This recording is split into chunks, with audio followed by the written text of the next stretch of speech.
All right, man, peace. So as many of you brothers probably know by now, the NBA players took a poll to discern who is the greatest player in the history of the NBA.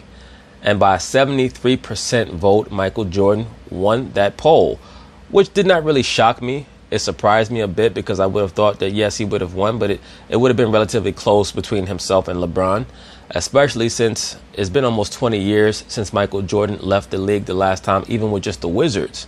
It's been over 20 years since he retired from the Bulls. So right now we're in the generation of players who grew up mostly on Kobe and LeBron. So I would have thought that the margin would not have been as wide as it was. It is what it is. But the real focus of this video is going to be Max Kellerman's assertion, with which I agree, that Larry Bird has been the most forgotten all-time great player probably in the history of the NBA. There are certain categories that I've created myself, one of them being the most overrated all-time great player in the history of the NBA, that being Kobe Bean Bryant. The most underrated all-time great player in the history of the NBA could go to quite a few guys. It could go to Bill Russell, it could go to Tim Duncan, it can go to Moses Malone, it can go to Isaiah Thomas, it can go to Dr. J. But probably the most forgotten all-time great player to ever play is Larry Joe Bird. So of course they're going to talk about it and I'm going to chime in. No, I got more for you fellas. In the Athletics article, another player poll was this: who's the best player of all time? So of the 117 players who voted, Michael Jordan came in at the top spot with 73% of the vote, followed in order by LeBron, Kobe, Kareem, and... Now look at how close the poll is between LeBron James and Kobe Bryant. As I've stated, those are the two players who were playing while this generation of players was growing up. So I'm not that surprised that it's that close. But I will say this: Kobe is gaining on LeBron even in his retirement. And that's why I say this time period for LeBron James is pivotal. I have him around that number 6 or 7 mark on my list. I've always said I had Kobe around anywhere from 11 to 15. Who knows, by the time LeBron James is done, if he does not win another championship and his teams flame out in the regular season like they've done this year, he could definitely drop underneath Kobe these last 4 years. He could never catch Jordan, but he could drop under Kobe. And we know that Kobe Bryant's fans, they already have him way under Kobe as it is. They have Kobe a hair's breadth underneath Michael Jordan. I also think that Kareem getting that 1.7% is actually good for him. People might say, oh, that's terrible for Kareem. That's actually good. For a player who retired 30 years ago and whose highlight reel is not exciting at all, for the players to even think about him to an almost 2% range, that's relatively good. And tied for the 5th spot were Magic Johnson, Allen Iverson, and Kevin Durant. Why does Bill Russell, by the way, never get love? He has 11 championships. I agree with you, Molly Kareem. I think that Bill Russell should get more love. That's why I've always had him number 3 on my list. He could even be number 2 on my list. And as I've always stated, there are only 3 players that you can make a serious argument could be number 1. And that's Bill Russell, Kareem, and from the outside looking in, Magic Johnson. Even though you could still make a relatively compelling case for him, he wouldn't win. But you can make the case that Magic is the greatest player of all time. He's number 4 on my list. But I agree with Molly. Nobody puts Bill Russell on the list, and he should be there. Even if you want to say he played in the prehistoric era or the pre-modern era, he still won 11 chips, even though it was only 8 teams. So even if you converted, say if you converted according to inflation to the modern era, he'd still be a 4 or 5-time champion. Check out his defensive win shares. He by far is the greatest defensive player to ever play in the NBA. Bill Russell was like a combination of Kevin Garnett, Tim Duncan, and Dennis Rodman. In the modern era at all. Come on.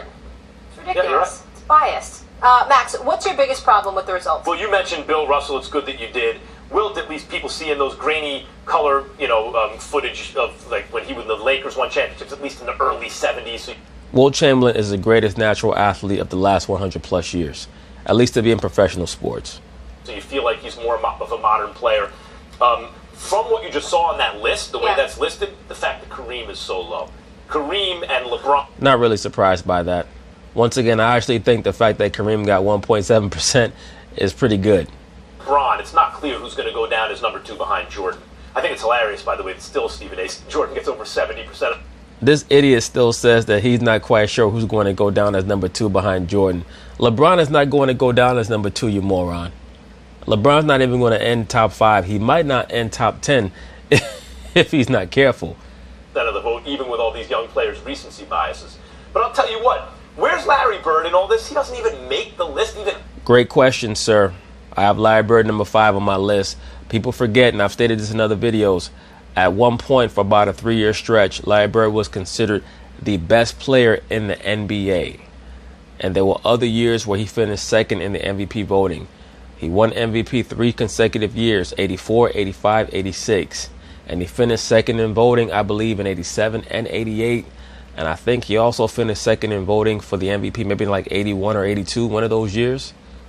Honorable mentions, people forget, and history's sort of been rewritten in terms of revisionism of Larry Bird in that era. Like Magic is considered greater because he won 5 championships to Bird's 3, and he became the best player in the world, at a later date than Bird did. So absolutely, Magic Johnson made most of his gains on the greatest player of all time hierarchy in the late 80s after Bird got hurt. Magic won the MVP in 87, 89, and 90. That is when he started to become considered a greater player than Larry Bird. But from the early 80s all the way through the mid 80s, Larry Bird was considered the best player in the NBA. A little more recent. But when they were both in their primes, Bird was better than Magic. Like it was. Thank you, sir. Like it was really close, but he was the one who won 3 straight MVPs. And once again, people forget this. Isaiah Thomas was the first team All-Pro for 3 years in the mid 80s. Once again, Magic Johnson really made great gains in the late 80s when it came to how he was considered on the all-time great list. Bird was as good a passer as, and if you want to say Magic Johnson's the greatest passer ever, okay, fine. Which he is. Okay, fine. Bird is right there. Bird was right there behind him. Larry Bird is the greatest passing forward of all time, and is not particularly that close. Bird was an amazing rebounder. He's an incredible scorer, shooter. Averaged 10 rebounds a game for his career. I don't think that LeBron has ever had one season where he averaged 10 rebounds a game. Shooter, the whole thing.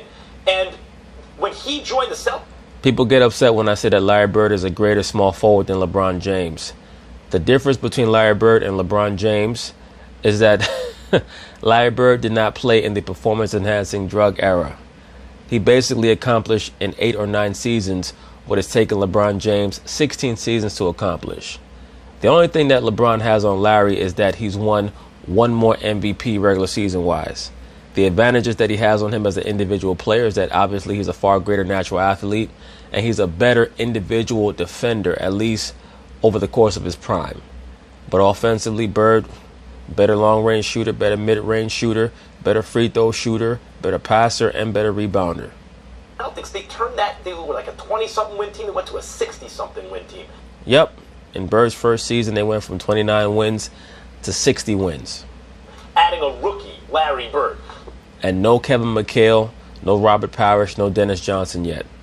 Larry Bird is like the forgotten man. He was Michael Jordan before there was Michael Jordan. He was like... Well, I wouldn't go quite that far. I wouldn't go quite that far. Larry Bird had a far greater basketball IQ than Michael Jordan had early in his career.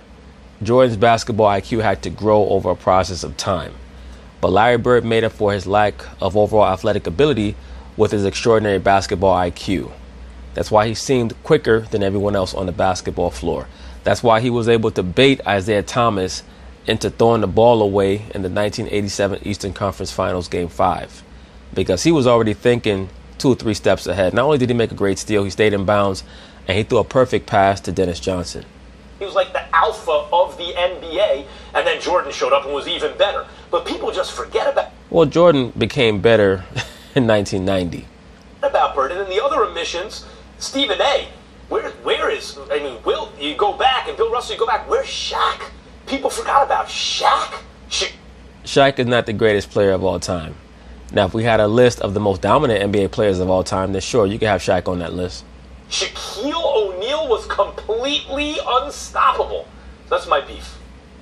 Well, I don't think about Shaq in that regard, because the first order of business I think about is Kareem Abdul-Jabbar. Kareem Abdul-Jabbar, listen. Here's the problem with Kareem. And this is where a lot of people have an issue with my assessment of Kareem. Kareem was never a leader. That's why he never won until he got leaders on the team, like Oscar Robertson or Magic Johnson. That's why there was such a huge gap between championships for Kareem. And I've always stated that Kareem is arguably the greatest weapon of all time. he was such a great weapon that he rises so high on the all-time great player list. That's how I consider Kevin Durant, as an all-time great weapon. Kevin Durant is also a player who, just off of his potency as a weapon, is probably going to finish his career in the top 15 greatest players of all time. I mean, as of right now, he's definitely top 20, but he's creeping towards top 15. I think that if he goes and takes over his own team and wins a championship, now we start talking about him possibly in that top 10 range. Definitely top 15, but possibly top 10. He's a far more proficient scorer than Kobe Bryant ever was. Is he as explosive a scorer as Kobe? Absolutely not. But proficiency-wise, it's Michael Jordan, it's Kevin Durant, and it's everybody else in the last 30 years offensively when it comes to proficiency and output. You know, you see stuff like that. And also LeBron James on the outside looking in when it comes to proficiency scoring, meaning shooting percentage and also points per game. Like this, and you just wonder why are people even allowed to vote. What's there to talk about? Kareem Abdul-Jabbar, 19-time All-Star. He's the greatest scorer in the history of basketball. Can you say that again? How many time All-Star? 19-time All-Star. He's the greatest scorer in the history of basketball. No, he's not. Kareem is not the greatest scorer in the history of basketball. He's the most prolific scorer in the history of basketball. There's a difference. Michael Jordan is the greatest scorer in the history of basketball. Why do I say that? Because over an elongated period of time, he has the highest average points per game of any player in the history of the NBA. That's what makes him the greatest scorer. Kareem is the most prolific scorer. Like, for example, LeBron James is a more prolific scorer than Michael Jordan. Kobe Bryant is, as is Karl Malone. They're more prolific scorers than Michael Jordan. They're not greater than him. Now, when it comes to scoring the basketball, is the all-time leading scorer in the history of basketball. The greatness of Michael Jordan, who averaged over 30 about 9 times or whatever, couldn't eclipse Kareem Abdul-Jabbar, and he is the only because of longevity. Only person in the history of basketball, and I didn't even bring up the 6 rings, by the way. He's the only person in the history of basketball that is associated with one unstoppable move. From the time he was a kid to the time he was old and about to retire in his 40s, he is the only person that to the day he walked away from basketball had a move that no one ever could stop in his entire career. Well, that's not quite true. If you're saying ever, Kareem has had his hook shot blocked before. There are other great moves that players have had. Kevin Durant's turnaround jump shot is as close to being considered unstoppable as Kareem Abdul-Jabbar's sky hook was. And oh, by the way, he has as many championships as Michael Jordan. That's true. But in how many of those championships was he the MVP? 2 or 3 of them? I believe he was the MVP in 71. I know he was the MVP in 85. Magic was the MVP in 1980, 87, and 88. Now, Kareem probably should have been the Finals MVP in 1980. I can't remember who won the Finals MVP in 82. But Kareem was only the NBA Finals MVP in 2 or 3 of those championships. So to me, it's egregious that he only got 1.7%. And when I think about Larry Bird, here's what I think about. LeBron James is the greatest small forward that ever played basketball. According to you. Basketball, in my opinion. Right. He's great. All right? But I don't want LeBron over Bird in the last 2 minutes. So what you really mean is that you don't want LeBron over Bird, period. That's really what you mean, sir. Because if LeBron's greater than Larry Bird, then you want him for all 48. I want to give it to Bird. I want the ball in Larry Bird's hands in the last 2 minutes. Because before there was Jordan, there was Magic with Bird. And there is no one who went against Bird that Bird did not strike fear in. I didn't say respect, because they're all respected. But fear. You were petrified in going up against Larry Bird. Kareem stated that Larry Bird is the most skilled player that he ever played against. And probably the greatest player that he ever played against. That's what Kareem said. Because at 6'8", all he needed to do most of the time. Larry Bird was 6'10". He was closer to 6'10 than 6'8". He was listed at 6'9", but he was closer to 6'10". When Larry Bird and Kareem went nose to nose in the 1984 finals, this was after Kevin McHale basically clotheslined Kurt Rambis, and the Lakers lost their composure. I think that was in Game 4 of the 1984 Finals. And all of a sudden, Kareem got agitated. He threw an elbow at Bird, and Bird stepped to him like, "What are you doing?" They were almost nose to nose. And everybody knows Kareem was about 7'1.5", 7'2". And Larry Bird was a legit 6'10", but he was listed at about 6'9", 6'9.5". Time was get the shot off without it being blocked. And you were literally praying it didn't go in. And by because the way, he was that great of a sniper. Like LeBron, his court vision was you could say it was not unparalleled because Magic too, right? But Bird could pass it practically like Magic and had that kind of court vision at the small forward, power forward position, but then he could shoot it a whole lot better than Magic. And by the way, Bird would And a whole lot better than LeBron. would average 10, 11 rebounds a year too. Absolutely. He was a basketball genius and 3 consecutive MVPs. He ran the NBA. Larry Bird ran the NBA, the alpha, and he was contemporaries with Magic and better in his prime. Sorry, even if he didn't have a better career. And also played in the era with the greatest list of small forwards ever. Now, of course, LeBron has had to go up against KD, and for a short stretch, he went up against T-Mac. And also Carmelo. Got to give Carmelo a mention as well. But Larry Bird went up against Bernard King, James Worthy, Dominique Wilkins, Mark Aguirre, Xavier McDaniel. The list goes on and on and on and on. All the great players that Larry Bird had to go up against at the small forward position, and he would roast all those guys. Adrian Dantley, let me not forget him.